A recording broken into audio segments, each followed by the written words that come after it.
भले उत्तराखंड वालों को पता ही नहीं है अभी, जैसे आप पूछ रहे हैं और पूछ रहे हैं हमसे।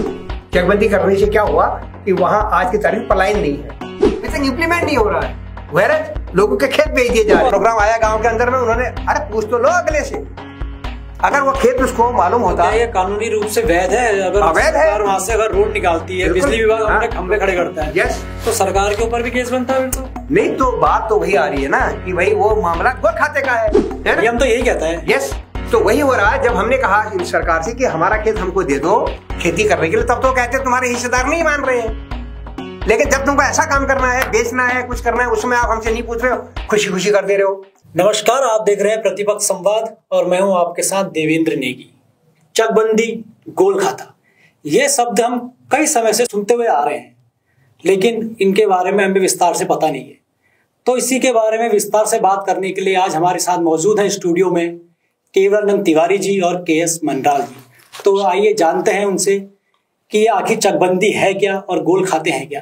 सर, बहुत बहुत स्वागत है आप लोगों का प्रतिपक्ष संवाद में। जी, धन्यवाद धन्यवाद। सर, कई वर्षों से, यहाँ तक कि बचपन से हम सुनते हुए आ रहे हैं चकबंदी, गोल खाते। आखिर ये चकबंदी है क्या? चकबंदी बहुत ही सिंपल तरीके से इसको अगर समझा जाए तो हमारे जो बाप दादाओं की जमीनें हैं जी, एक है तलीसारी, एक है मलीसारी, एक है वारासारी, पारासारी, तरह से खेत दूर दूर हैं। वो दूर दूर जो खेत हैं उनमें हल बैल लेकर के खेती पाती करना, बंदर, सुअर और ये जंगली जानवरों का फसलों को नुकसान करना, इसके वजह से किसानों को सुविधा होनी चाहिए कि उनकी जमीन एक जगह कर दी जाए। किसी की 5 नाली है, 10 नाली है, जिसकी जितनी भी है, तो वो जमीन उसको अगर एक साथ मिल जाएगी जी जी, तो वो जो एक साथ मिलेगी वो उसको एक चक मान लो उसको, तो उसी को चकबंदी। अच्छा, ये है आसान भाषा में अगर समझा जाए तो अगर एक ग्रामीण की, जैसे हमारे पहाड़ों में होता है सीढ़ी नुमा खेत होते हैं, तो अगर फर्स्ट स्टेप पे उसका एक खेत है तो उसका आखिरी स्टेप पे दूसरा खेत होगा। उन दोनों खेतों को आपस में मिला करके एक जगह पर लाना, शायद मैं अगर समझ पा रहा हूँ तो यही चकबंदी है। बस बस बस, बहुत सही पकड़ा आपने जी जी। तो मेन इशू यही है कि जो दूर दूर बिखरे हुए खेत हैं उनको एक जगह पर, तो इसमें सरकार ने जो है ये प्रोविजन रखा है जी जी, वो देखते हैं कि किसानों को इसकी सुविधा होगी और हुई है। इसे ही आज देश में करीब करीब 1920 यानी 125 साल हो गए आज, तब से चकबंदी देश में लागू है। 1920 से लागू है? 1920 से लागू है। भले उत्तराखंड वालों को पता ही नहीं है अभी, जैसे आप पूछ रहे हैं और पूछ रहे हैं हमसे। तो 1920 से चकबंदी लागू होने के बावजूद आज की तारीख तक ना होना, ये बहुत बड़ा हमारा एक माइनस पॉइंट है हमारे किसानों के लिए। वैरज ये चकबंदी जब लागू हुई उसके बाद से धीरे धीरे करके 1950-55 के दौरान यूपी, पंजाब, हरियाणा और भी कई राज्यों ने इसको लागू किया। लागू करने के बाद उनकी जो प्रोडक्शन बढ़ी, और प्रोडक्शन ऐसी बढ़ी क्योंकि एक साथ होने से सुविधा हो गई, और प्रोडक्शन बढ़ने से आज हम जो देश का जो एक प्रकार से अन्नदाता अच्छा खासा जो देश को एक पाल रहा है, वो इसकी बदौलत पाल रहा है क्योंकि जमीन उसको सुविधा मिल गई। और ये सुविधा जो है सरकार इसको किसानों को इधर से उधर खेत जब करती है तो फ्री में होता है। तो 1989 में उत्तर प्रदेश में एक मीटिंग हुई जिसमें चकबंदी के बारे में पहाड़ में लागू होना चाहिए चकबंदी भी करके, क्योंकि उत्तर प्रदेश में तो 1953 का एक्ट है। अच्छा। और ऐसे पंजाब, हरियाणा वगैरह वगैरह उनके अपने अपने सबके एक्ट हैं। 50-60 के दौरान सभी लोगों ने चकबंदी के लिए अपने अपने जो स्टेट्स में लागू किया। लेकिन हमारे जो उत्तराखंड की जब बात है, वैरस ये हमारा जो समकक्ष पहाड़ी राज्य है हिमाचल प्रदेश, इसने 1971 में वहाँ लागू किया। और सबसे पहले वहाँ जो हमारे पहले मुख्यमंत्री हुए डॉक्टर परमार जी हुए, अच्छा। वो उन्होंने जो सबसे पहले चकबंदी करवाई वहाँ। चकबंदी करने से क्या हुआ कि वहाँ आज की तारीख पलायन नहीं है, लोगों के पास खेत गांव में एक साथ है और उन्होंने सारी अपनी खेती अच्छा खासा, और उतनी अच्छी खासी उसमें पैदावार हुई उनकी जो उद्यान से आधारित। तो वहाँ की जो इकोनॉमी है वो भी आपका हॉर्टिको बेस है, यानी उद्यान आधारित अर्थव्यवस्था हिमाचल प्रदेश की है इस चकबंदी की वजह से।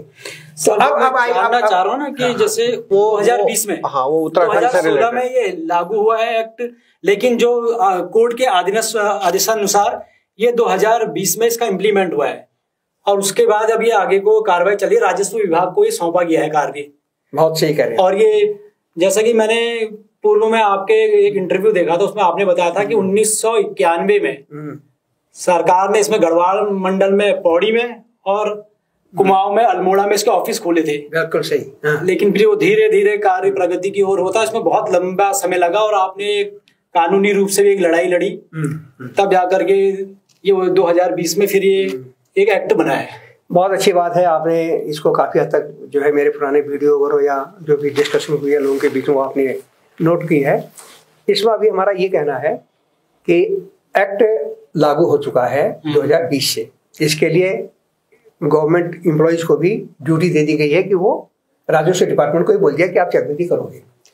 तो लेकिन लेकिन अभी तक इम्प्लीमेंट नहीं हो रहा है, वैरज लोगों के खेत बेच दिए जा रहे हैं। आपकी जो लड़ाई है वो इम्प्लीमेंट नहीं हो रहा है, इस विषय पे है, इसी विषय पे है। अब हम कह रहे हैं कि इम्प्लीमेंट कैसे हो, इम्प्लीमेंट कैसे हो। उत्तराखंड के अंदर चकबंदी कानून जो है ये लागू है जी, लेकिन इम्प्लीमेंट नहीं हो पा रहा है, उसकी कार्य प्रणाली से आप संतुष्ट नहीं है।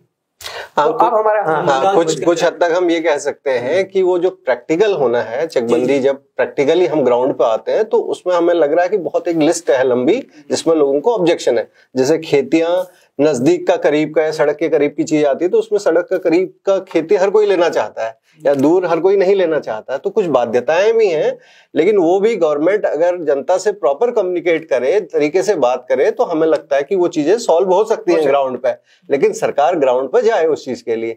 और दूसरा, जब हम ये गोल खाते की बात कर रहे हैं तो गोल खाते के बातों में हम ये कह रहे हैं कि अभी तो जमीनें तुम्हारे भाई बिरादरी सभी में बटा हुआ कॉमन खाता है। मतलब एक तो खेत में उसके लिए माफ कीजिएगा, ये चकबंदी और गोल खाते इनमें अंतर क्या है? हाँ, एग्जैक्टली इसको मैं समझाता हूँ आसान भाषा में जो हमारे व्यूअर्स भी समझ सके। हाँ, देखो जो गोल खाते का मसला है वो ऑनरशिप से रिलेटेड है जी, प्योरली ऑनरशिप से है। जब एक खेत, किसी कोई पर्टिकुलर खेत बना हुआ है हमारे पहाड़ में, तो उस खेत में अगर हम खाता खतौनी निकालते हैं तो उसी पर्टिकुलर एक खेत में हो सकता है 20 लोगों के नाम हो या 10 लोगों के नाम हो। नाम होने से मतलब यह है कि उसका हक उसमें है। और जबकि वो जब घर बंटवारा हमारे घरों में कहते हैं, घर बंटवारे के हिसाब से वो खेत किसी पर्टिकुलर एक मेंबर के हाथ में चला जाता है, लेकिन ऑन पेपर में इतने लोग ऑनर होते हैं। जैसा मैं समझ पा रहा हूँ कि आपके कहने का मतलब है अगर पिताजी के नाम पर एक खेत है जी जी, उसके 3 लड़के हैं जी, तो वो जो नाम है वो तीनों जो खेत का हुआ है वो तीनों लड़कों के नाम पे भी चढ़ा है। बिल्कुल बिल्कुल प्लस पिताजी के भाइयों के, पिताजी के दादा के भी, इस पिताजी के दादा दादी का भी उसमें हक है। हाँ, उनके बच्चों का भी। तो इसलिए 25, 30, 40, 50 तक हिस्सेदार हो गए एक एक खेत में। इसलिए खेत को फ्री करना है। आज की तारीख में वो जिसको दिया हुआ है पिताजी ने, सपोज मेरे पिताजी के 2 बच्चे थे या 3 बच्चे थे, उन बच्चों को उन्होंने अलग अलग खेते दिए। तो अलग अलग खेत जो दे दिए हैं वो ऐसे हलिया हल बैल खेती करने के लिए तो हमको दे दिए, लेकिन रिकॉर्ड में वो अभी तक वो हमारे ही नाम पर नहीं बल्कि हमारे पिताजी के भाइयों के बच्चों के नाम भी है उसमें। अच्छा, तो इसलिए आप जब खतौनी निकालते हो तो उसमें 25-30 लोगों के नाम आते हैं। इसका मतलब हर खेत में 25-30 लोगों का हक है।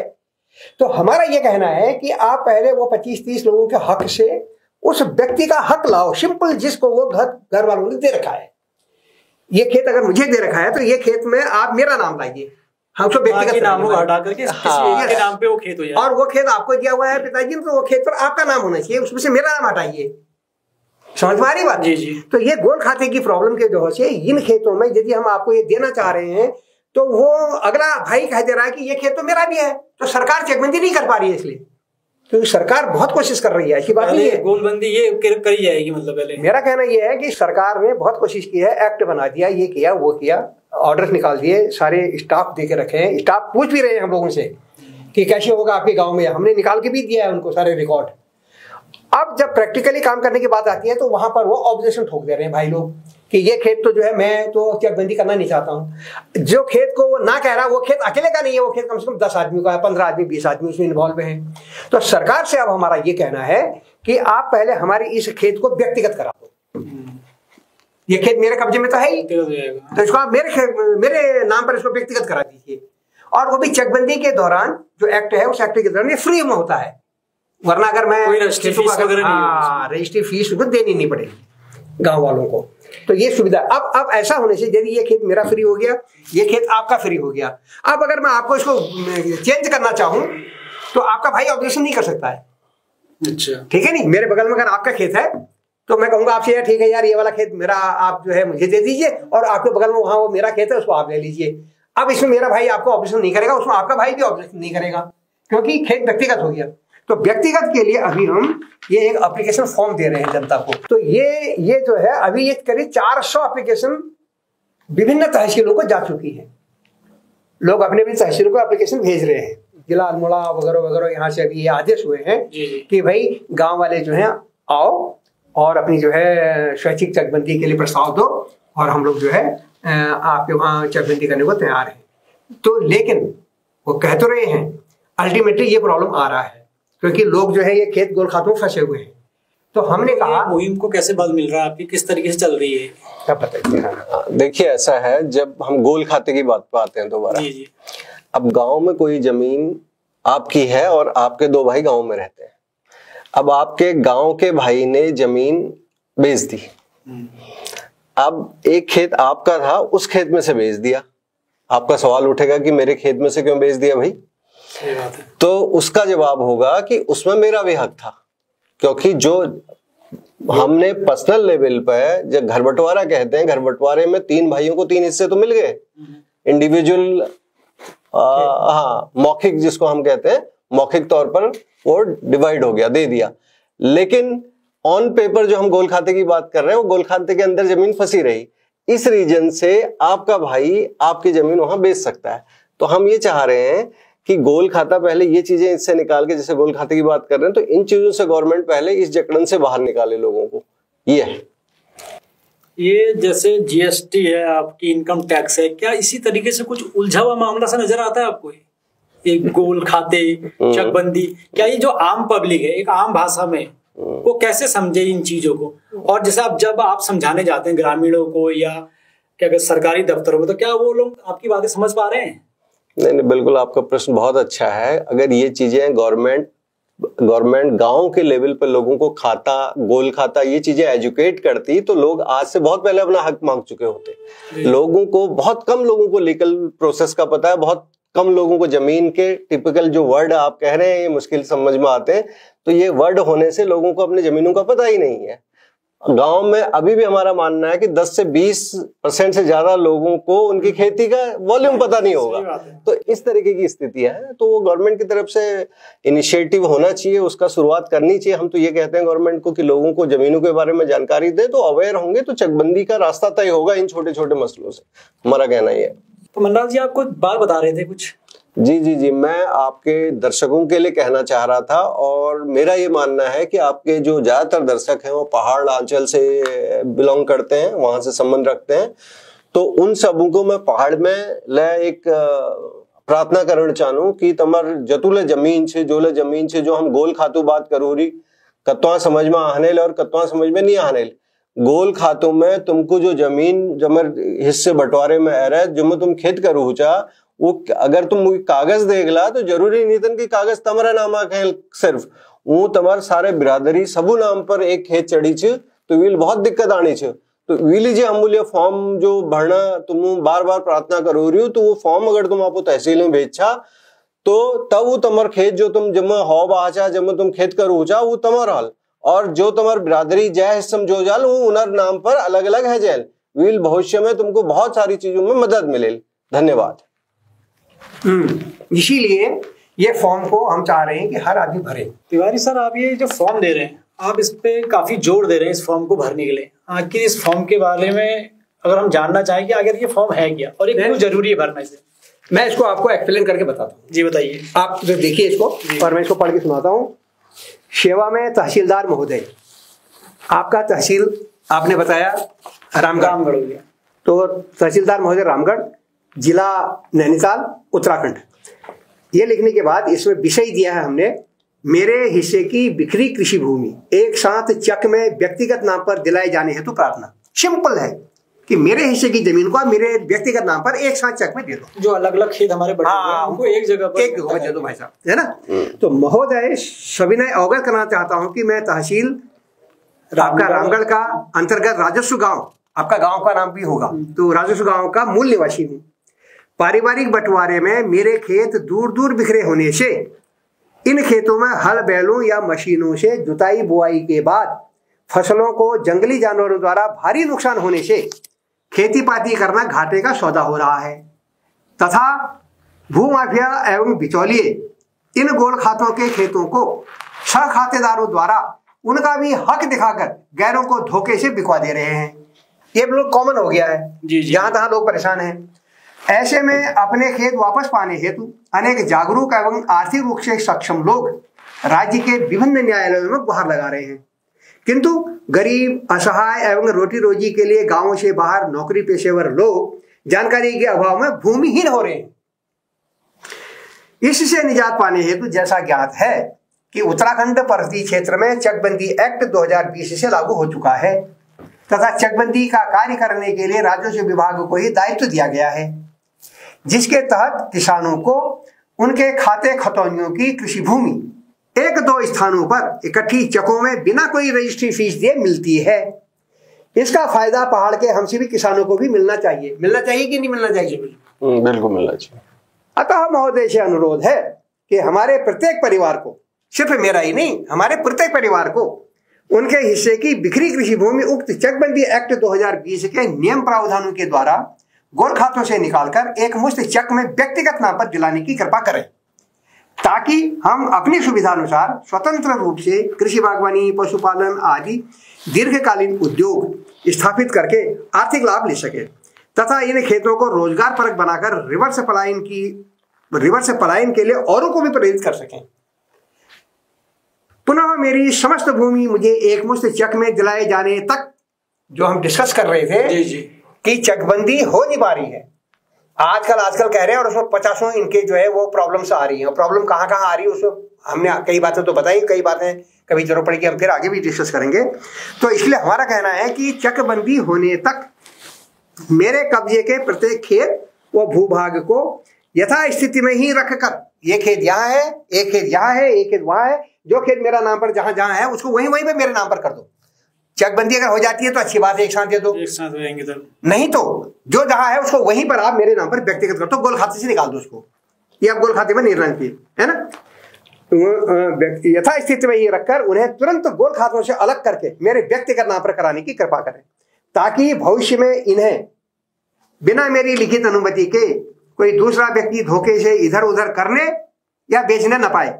इधर उधर करने का मतलब, खेत आपका है, आपको भी पता भी नहीं गांव आपका खेत है, लेकिन लोगों को पता है ये उसका खेत है, ये तो यहाँ कमाता है। उसी खेत में उन्होंने सड़क खोल दी, सड़क निकाल दी, अच्छा। उसी खेत में बिजली के पोल ठोक दिए, उसी खेत से कोई भी ऐसा प्रोग्राम आया गांव के अंदर में, उन्होंने अरे पूछ तो लो अगले से, अगर वो खेत उसको मालूम होता है। ये कानूनी रूप से वैध है, अगर अवैध है, वहां से अगर रोड निकालती है, बिजली विभाग अपने खंभे खड़े करता है, यस, तो सरकार के ऊपर भी केस बनता है बिल्कुल। नहीं, तो बात तो वही आ रही है ना कि भाई वो मामला गोल खाते का है जी, खेत तो गोल खाते में है, उसके 50 हिस्सेदार हैं, 25 हिस्सेदार हैं, आप 2 आदमी कहेंगे आपका खेत है, अब आप खेत के 25 हिस्सेदार हैं, अगर उससे सड़क निकलनी है तो अनुमति तो 25 की 25 से लेनी पड़ेगी, 25 से 25 की लेनी चाहिए नियम से, नियम तो यही कहता है। यस, तो वही हो रहा है। जब हमने कहा इन सरकार से कि हमारा खेत हमको दे दो खेती करने के लिए, तब तो कहते तुम्हारे हिस्सेदार नहीं मान रहे हैं,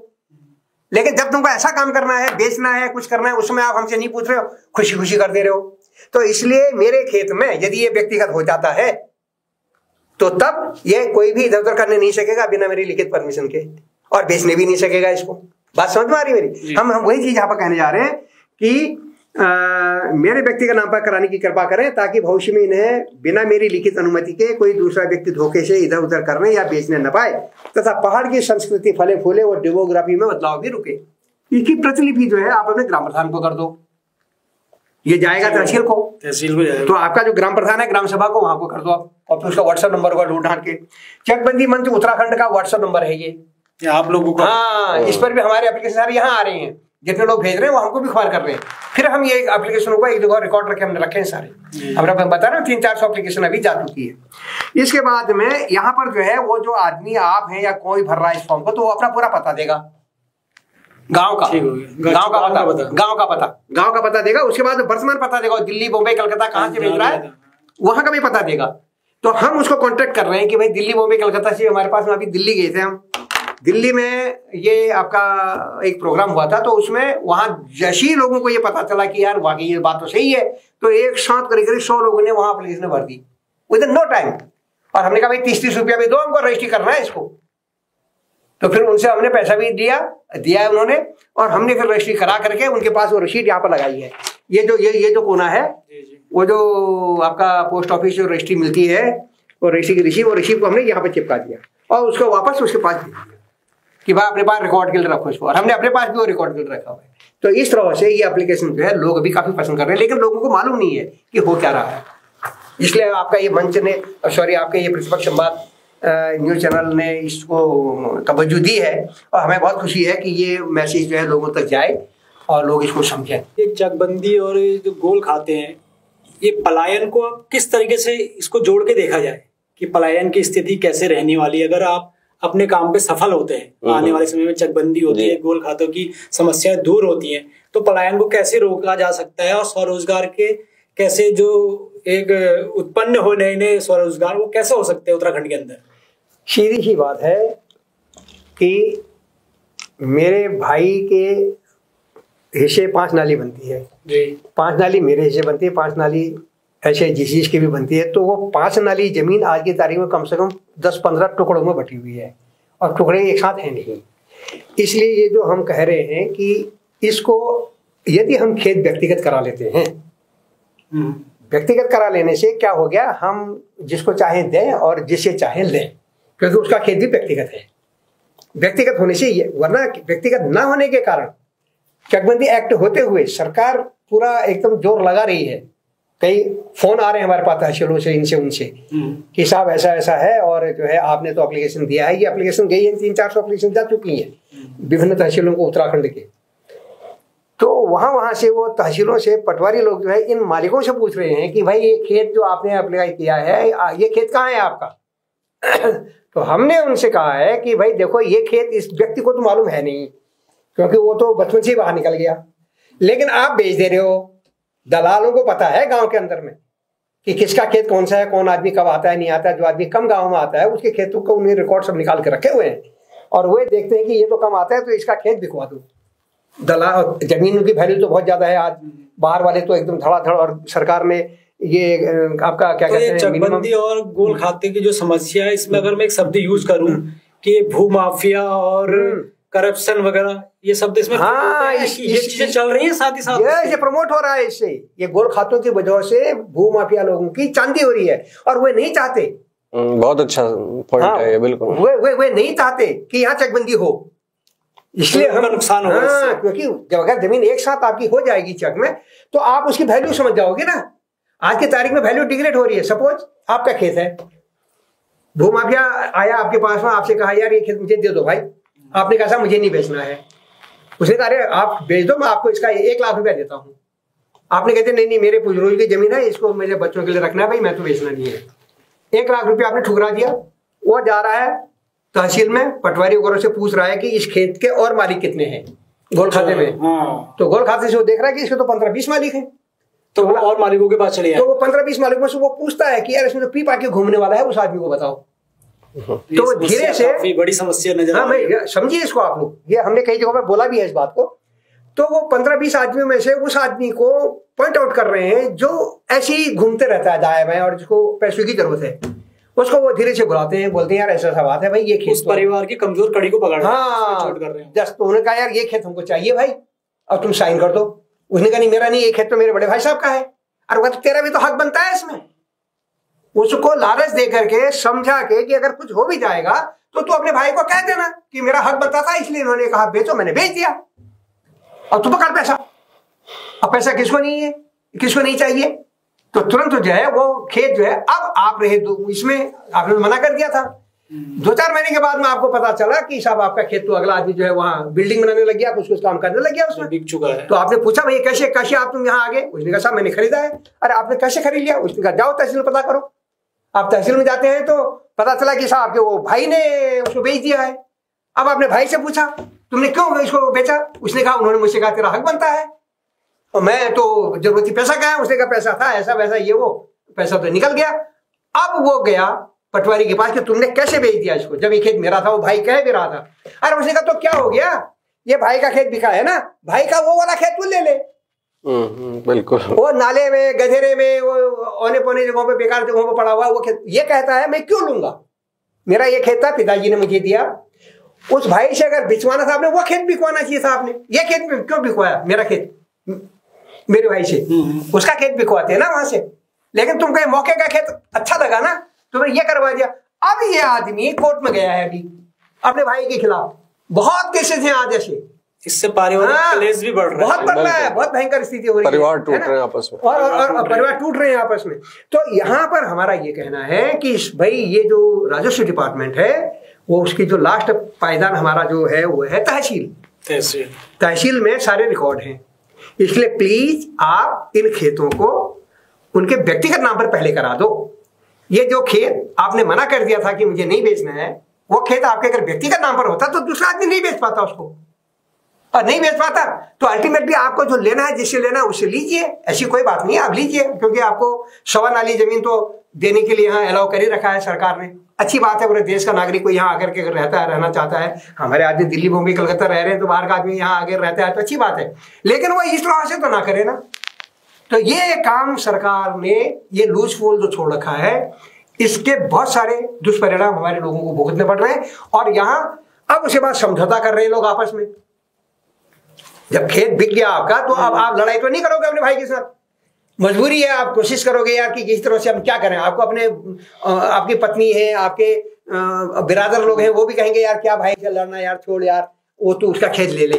तो समझौते में यहाँ हजारों हेक्टर जमीनें चली गई है, अब बेकार गलत उनके हाथ में चली गई है, और अब वो गांव के गांव उन्होंने घेर दिए हैं। तो क्या सरकार इन सब बातों से अभिज्ञ है क्या? मैं यही अभिज्ञ होने का नाटक कर रही है, क्या चीज है ये आगे? इस पर हम ज्यादा बात नहीं करेंगे, इसीलिए हमने अभी सीधा सीधा जनता से बोल दिया है कि आप अपनी इस एप्लीकेशन को एज अर्लीस्ट पॉसिबल अपनी तहसील में दो, और अपनी तहसील में देते हो कि बाय हैंड नहीं दोगे, बाय रजिस्ट्री दो। रजिस्ट्री का रिकॉर्ड होना चाहिए हमारे पास में, और रिकॉर्ड के आधार पर अभी हम पूछेंगे सरकार से कि कितने एप्लीकेशन आपकी तहसील में अभी तक आई हैं और अब उनका आपने क्या निराकरण किया है। ठीक है, जैसा अगर समझा जाए कि एक कोई गांव है, उसमें यही सब समस्या, चकबंदी और आपकी गोल खाते को लेकर के, तो उस गांव में अगर एक ग्रामीण परिवार जो रह रहा है, वो सबसे पहले किससे संपर्क करे, किसके पास जाए? क्या जो हमारे ग्राम प्रधान है वो इतने पढ़े लिखे या सक्षम है जो इस विषय को समझते हैं?